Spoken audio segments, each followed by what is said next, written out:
الخارجية المصرية قبل قليل أنه من الضروري اتباع الضوابط التنظيمية منذ بدء الحرب لزيارة الوفود الأجنبية للمنطقة المحاذية لغزة.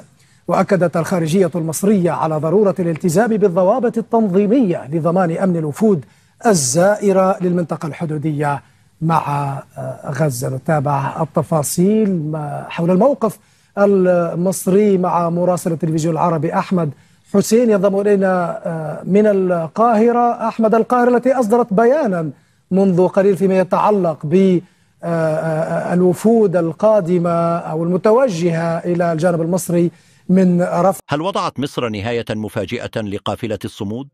هل تغلق القاهرة الباب في وجه قوافل التضامن مع غزة؟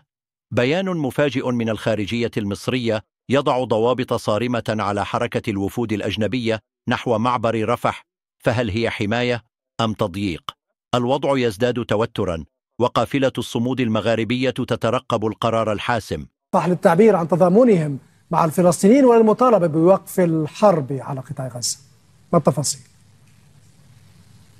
نعم، بالفعل بيان وزارة الخارجية المصرية هو الرد الرسمي المصري الأول على دعوات الانضمام إلى قافلة الصمود التي تتواجد الآن في الأراضي الليبية وتنتظر أو ستبدأ في التوجه ناحية الحدود المصرية للعبور من الحدود المصرية الليبية والاتجاه شرقا إلى الحدود المصرية مع قطاع غزة. في هذا البيان الذي أصدرته الخارجية المصرية ملاحظتان رئيسيتان.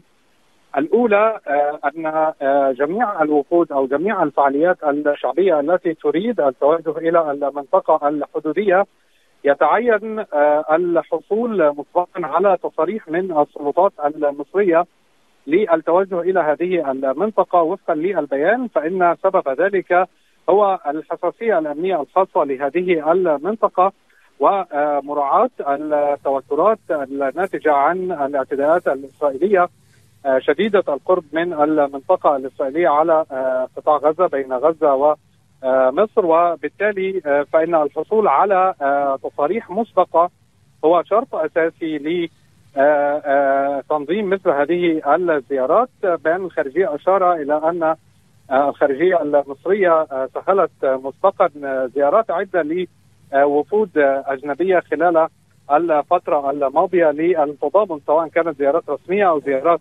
لوفود شعبية جاءت إلى المنطقة الحدودية. حتى الآن الملاحظة الثانية أيضا هو أن الحصول على التصريحات بالطرق الرسمية سواء من السفارات المصرية في الدول المختلفة أو الخارجية المصرية في مصر هو السبيل الوحيد للوصول إلى هذه المنطقة، وهذا يشير إلى أن الدعوات على وسائل التواصل الاجتماعي، هذا بالطبع يشير بشكل غير مباشر إلى أن الدعوات على وسائل التواصل الاجتماعي أو الضغوط على وسائل التواصل الاجتماعي لن تكون ذات فائدة في دخول هذه القافلة ما لم تحصل مسبقا على التصاريح من السلطات الأمنية المصرية للتواجد والعبور في هذه المنطقة. أريد أن أشير إلى أن هناك قافلتان في هذا الوقت تستعدان أو هنالك نية معلنة للدخول أو الوصول إلى المنطقة الحدودية مع قطاع غزة. الأولى هي قافلة الصمود وهي تتواجد حاليا داخل الأراضي الليبية، والأخرى هي قافلة أخرى ينظمها التحالف العالمي لمناهضة الاستيطان الإسرائيلي، وهذه القافلة تضم أيضا مجموعة من النشطاء من عدة دول سيصلون عن طريق الجو إلى مطار القاهرة، وأعلنوا نيتهم التوجه إلى مدينة العريش ورفح في 13 من يونيو الجاري، أي بعد يومين. وحتى الآن لم نتحقق ونتأكد بصورة واضحة من منظمي هذه القافلة عما إذا كانوا قد حصلوا بالفعل على تصريح أو تنسيق من السلطات المصرية للوصول إلى هذه المنطقة.